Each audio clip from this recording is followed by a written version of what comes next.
นับหนึ่งหมายความว่าเลขหนึ่งนี้มันก็ว่าทุกอย่างที่ว่าเอาดำสีเอายัดดำสีอยู่เลขหนึ่งหมายความอย่างนี้เลขสองเนี่ยมาดำสีน้อยกว่าหนาเรานับสีเนาะอย่างนี้ความจริงแล้วมันผมในมงเลยที่คลองใช่ก็คือพอเขาเพราะว่าเขาเป็นคนลาวมาบอกเป็นที่คลองนั้นเป็นนานาศาสนาพูดมันกันเด้สอดแล้วเดี๋ยวนี้สอดกันยาคือว่าไปเขาคือเขาว่ามันภาษาไทยมากกว่านะธรรมดาที่พวกเจ้าได้เลยมันสองมือท่านละแม่ว่าตัวนี้ก็อันที่ยังคาแล้วแม่ยังไม่น้องของแม่เขาเป็นมงแท้เขาได้เดียวกันกับส่วนว่าอีกของประเทศนี้หาว่าจะเข้าวัดเข้าว่าในว่าเสียชีวิตยังก็เป็นประเพณีของพ่อแหละเพราะคนโมงนี่คันผู้ยิ่งไปเอาผู้ชายแล้วมันต้องเอาตามผู้ชายเลยเพราะว่าแม่เราให้มันโมงยุดเดี๋ยวพอเราเป็นคนลาวเด็กก็มันยังกับไม่ได้ตามลาวนั่นแหละที่มาเฮ็ดคือโมงบ่ได้เลยเข้าก็บ่อนุญาตดีได้พวกเข้านี่ก็บ่อนุญาตได้เจ้าจิมาตายอยู่เพื่อนไผสมมุติว่าแห้งกระดานเราสูงนี่เจ้าเป็นน้องสาวอย่าเจ้ามาตายอยู่เพื่อนเขาบ่ได้ได้คันน้องสาวที่บ่ได้แต่งขนาดที่บ่ได้แต่งขนาดบ่ได้เอาผัวขนาดได้เดี๋ยวเจ้าผัวแล้วเจ้าก็ต้องไปอยู่ในผัวได้คือกันนะทุงได้คือกันเป็นชั้นหีดของมันแต่ตัวนี้เขาไปจะได้ครับเขาจะได้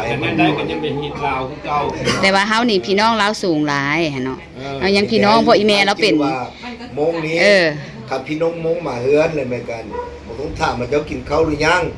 ผมถามมีแต่ว่าตกแต่งแล้วก็เซิร์ชเจ้าถามเขายากเขาจิตใจเขาว่ากินแล้วพี่น้องคนนี้กับพ่อคนหนา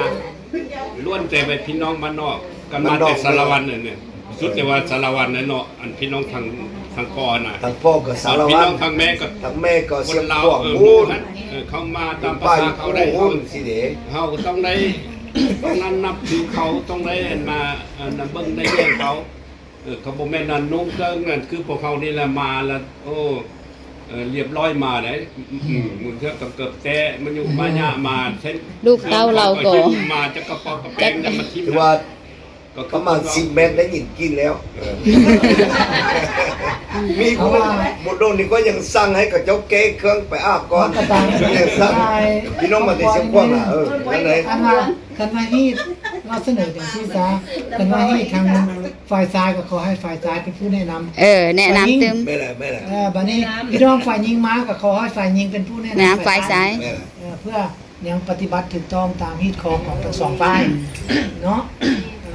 ทั้งกูก็ต้องให้อธิบายให้ผัวว่าอันนี้มันพี่น้องคือนั้นบัดนี้ทั้งผัวก็ผู้นี้มาก็พี่น้องนั้นอธิบายกันแล้วก็จะต้องได้เฮ็ดอันนี้ผัวก็ต้องจริงใจบอกแล้วก็เมียก็จริงใจบอกกันแล้วก็แล้วอยู่ไม่ได้เท่านั้นน่ะดีก็มีแต่เท่านี้ที่บอกไม่ต้องถามแล้ววิดีโอเต็มไปเว้าอีกบ่ไม่ไผอยากว่าอีกเหรอไฟยิงเด้เรื่องอะไรการจัดตั้งเห็นดีบอกจะบอลเลยแม่เห็นเอามีเขาเห็นนิดนึงสนอความมักมันโดนไปเลยเขาน้ำเราการจัดตั้งเนาะหัวหน้าผมรู้ว่าสบายไพ่บอกตั้งเนาะไปอยู่กลุ่มเนาะโอเคกันว่าเขาก็ฮู้เนาะรายการคันเพิ่นกับฮู้กันมาโดนแล้วเนาะกับเพิ่นศึกษากันมาโดนแล้วก็สิฮู้แล้วเรื่องที่เขาเป็นนี่เขาก็สิมีปัญหาหรอกเขาว่าเนาะก็สิมีปัญหาเนาะแล้วก็สิฮู้ว่าคนนี้เป็นนี่อันนี้เนาะแต่ว่าเราสบายแล้วว่าผมมีปัญหาเนาะนะครับผมหาคนแพงไหนก็ดับหนึ่งแล้วบอกได้ว่าสิบเอากันใหม่ๆบอกว่าอีกไหนโดนเลยดิเบลเลย18 ปีเอาหูกันต้องมาว่าหักก็เอามันยังบ่ฮู้จิตหัวใจบ่เว้าอีกบ่เว้าตัวนี้ฮู้แล้วฮู้เลิกเซิงแล้วก็นี้ต้องฮู้อีกฮู้ดีฮู้เลิกเซิงจะไปกายเอามาสั่งมันเรื่องกายเรื่องคบหานี่คือว่าอันเรื่อง18 ปีนี่ถือว่า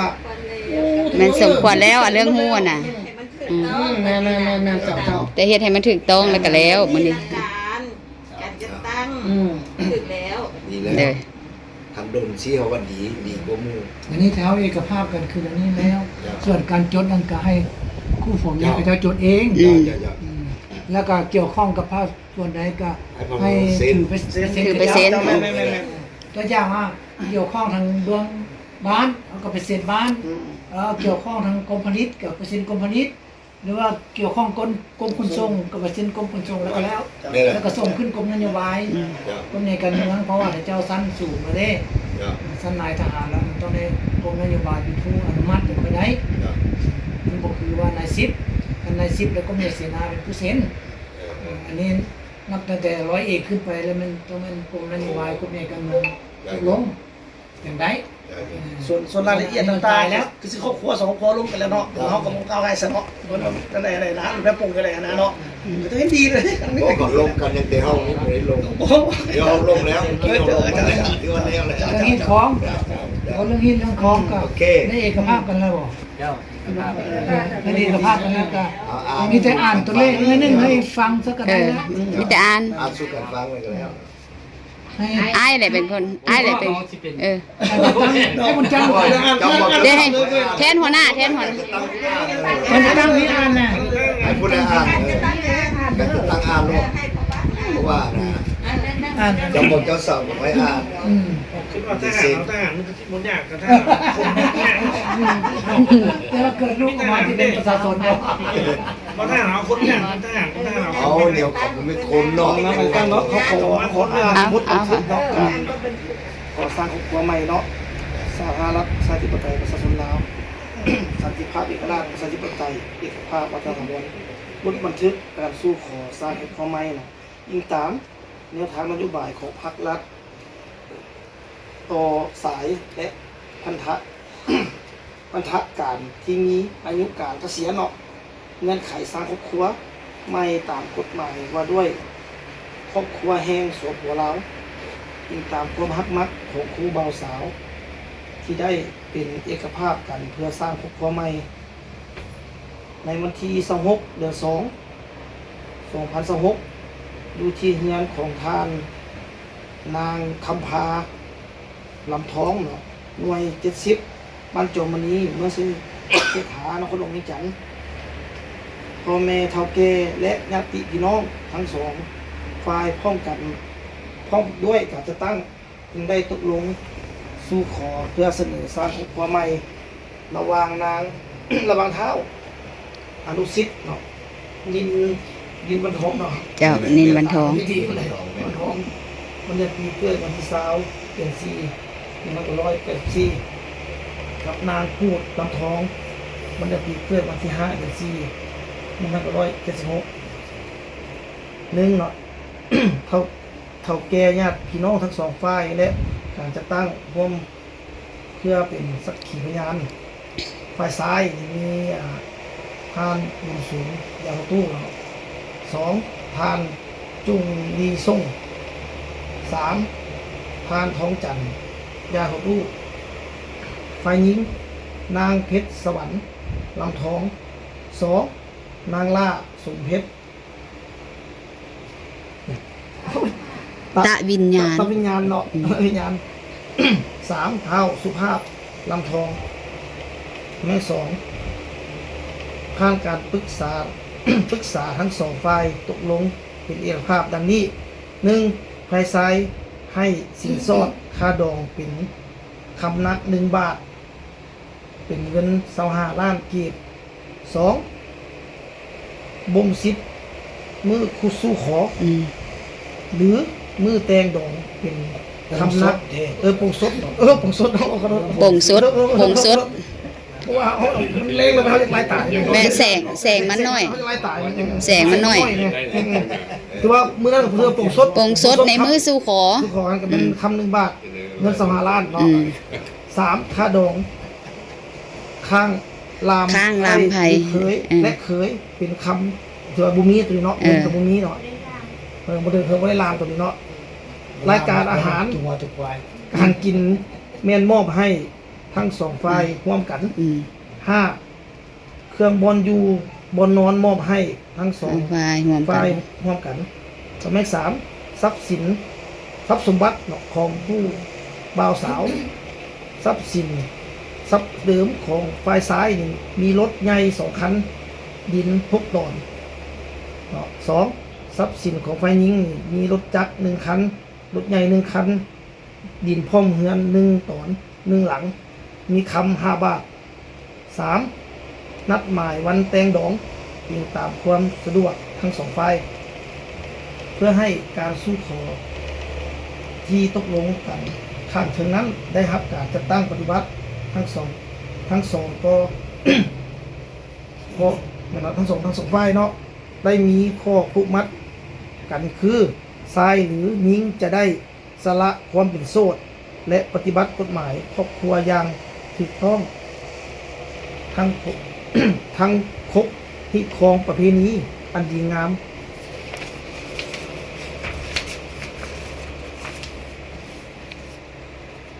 ข้อ4เนาะบทบัญญัติหากฝ่ายใดฝ่ายหนึ่งหากบ่ปฏิบัติตามบทบันทึก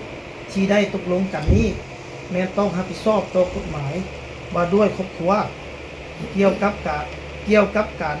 ทดแทนความเสียหาย เนื่องจากการบ่ปฏิบัติตามข้อ ตามการสู้ขอ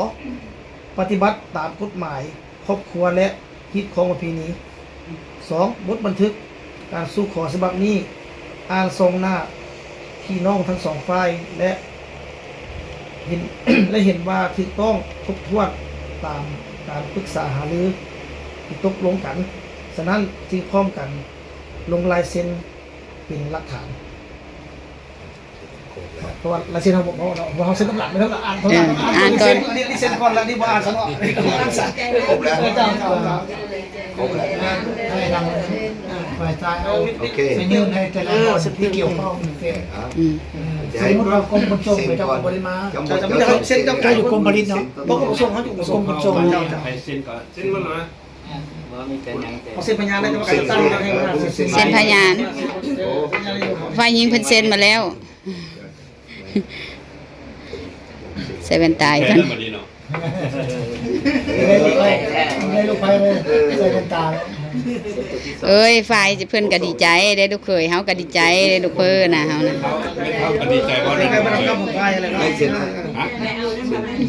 เลขหนึ่ง พยานมันนี่ ได้ลูกชายตื่มนะแม่เนาะไอ้ลูกเพ้อเท่ได้บัดนี้น่ะลูกเพ้อต้องเมืองบ้านเนาะได้ ครอบครัวแล้วก็เบิ่งปัด2 ฝ่ายถ้าไฟซ้ายเบิ่งมัดไหน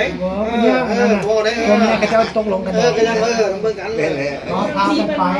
มาตัว นี่ คนเฮา มี เพิ่น เคยมีไปจากก่อนอยู่เพื่อน อยู่ในเงินนี่ตรงนี้ แต่ว่าอยู่ออมนี้ บอกเป็นว่าเป็นของแม่เท่านี่เขา ลูกหลานสี่เขยอยู่นี่แหละลูกแม่ดอง 30เคยบอก เคยอ้อมเฮานี่ เคยเด้เฮือนน้องสาวเพิ่นก็ทั้งหน้านี่พ่อลุงแถวนี้มันพี่น้องกันอ้ายเอ้ยน้องกันนะ มันเป็นตีนต้นไป เขา ทำ เซ็น แล้ว แต่ว่าอันนี้เป็นน้องสาวล่ะบ่แต่เอื้อยเพิ่นก็อยู่หั่นหั่น เพราะเขาอยู่ใกล้เลย อันนี้หลังนี้เป็นของน้องสายนะ นั่นแหละนี่มันเพิ่นอยู่กับแม่2 คน เส้นบนเราจะไม่เห็นก็ป้าบุกเคยรู้จักกันบ่ได้ นี่แต่ว่า เพราะอะไรเส้นเขย ดีแล้วสนะ